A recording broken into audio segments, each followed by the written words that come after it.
Tugas melakukan pembelajaran mesin penerapan algoritma K-means dalam menentukan tingkat penyebaran pandemi COVID-19 Daerah Istimewa Yogyakarta.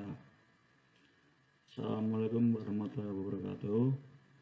Saya dan Lesi akan mempresentasikan tentang tugas penerapan algoritma K-means dalam menentukan tingkat penyebaran pandemi COVID-19 Daerah Istimewa Yogyakarta.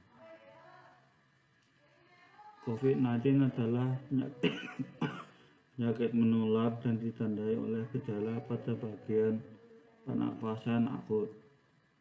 Virus ini merupakan keluarga besar coronavirus yang dapat menyerang hewan.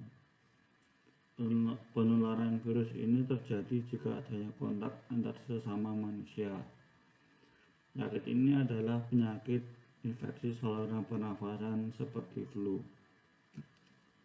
Dalam tugas kelompok kita ini, kami mengambil data yang ada di daerah istimewa Yogyakarta tanggal pada 30 November 2020.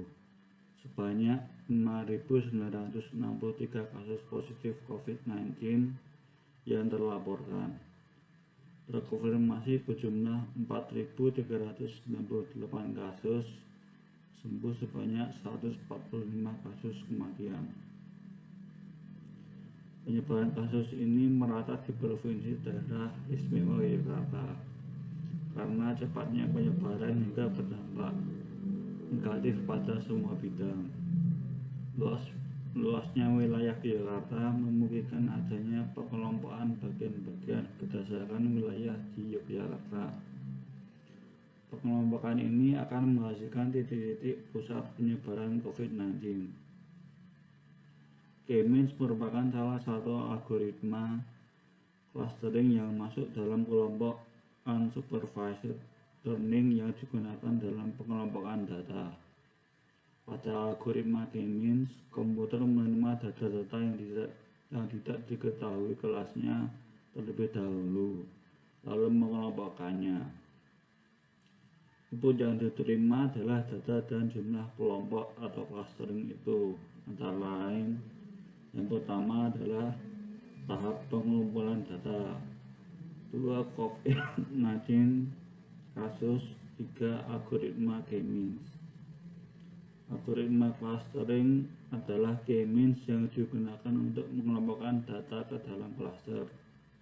Data yang dipilih menjadi beberapa kelompok dengan kriteria yang ditentukan lalu dikumpulkan menjadi satu dalam sebuah cluster, di mana setiap cluster memiliki titik pusat yang disebut centroid. Adapun tahapan-tahapan untuk melakukan optimasi menggunakan algoritma K-means. Pertama adalah memilih jumlah cluster. Yang kedua, menentukan titik pusat centroid. Ketiga, menghitung jarak terdekat dengan centroid. 4, menghitung kembali pusat cluster yang terbaru. Yang terakhir yaitu menghitung kembali setiap objek menggunakan cluster terbaru. Setelah pembahasan, yang pertama, menentukan centroid awal secara acak. 2, menghitung centroid terdekat. 3, melakukan pengelompokan berdasarkan cluster.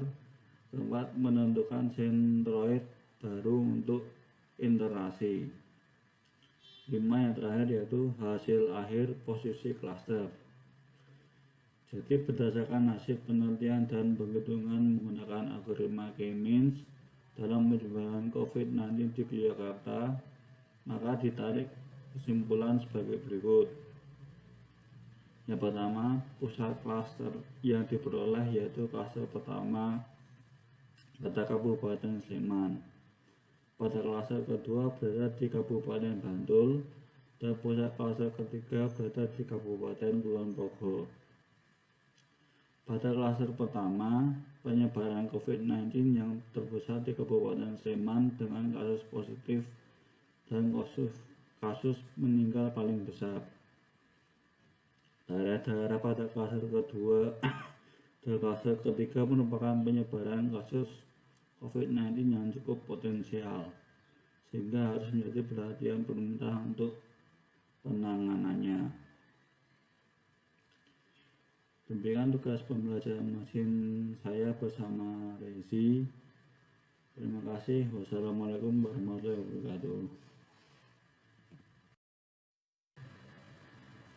Tugas melakukan pembelajaran mesin penerapan algoritma K-means dalam menentukan tingkat penyebaran pandemi COVID-19 daerah istimewa Yogyakarta. Assalamualaikum warahmatullahi wabarakatuh. Saya dan Rezi akan mempresentasikan tentang tugas penerapan algoritma K-means dalam menentukan tingkat penyebaran pandemi COVID-19 daerah istimewa Yogyakarta. COVID-19 adalah penyakit menular dan ditandai oleh gejala pada bagian pernapasan akut. Virus ini merupakan keluarga besar coronavirus yang dapat menyerang hewan. Penularan virus ini terjadi jika adanya kontak antar sesama manusia. Penyakit ini adalah penyakit infeksi saluran pernafasan seperti flu. Dalam tugas kelompok kita ini, kami mengambil data yang ada di daerah istimewa Yogyakarta tanggal pada 30 November 2020. Sebanyak 5.963 kasus positif COVID-19 yang terlaporkan. Terkonfirmasi berjumlah 4.398 kasus, sembuh sebanyak 145 kasus kematian.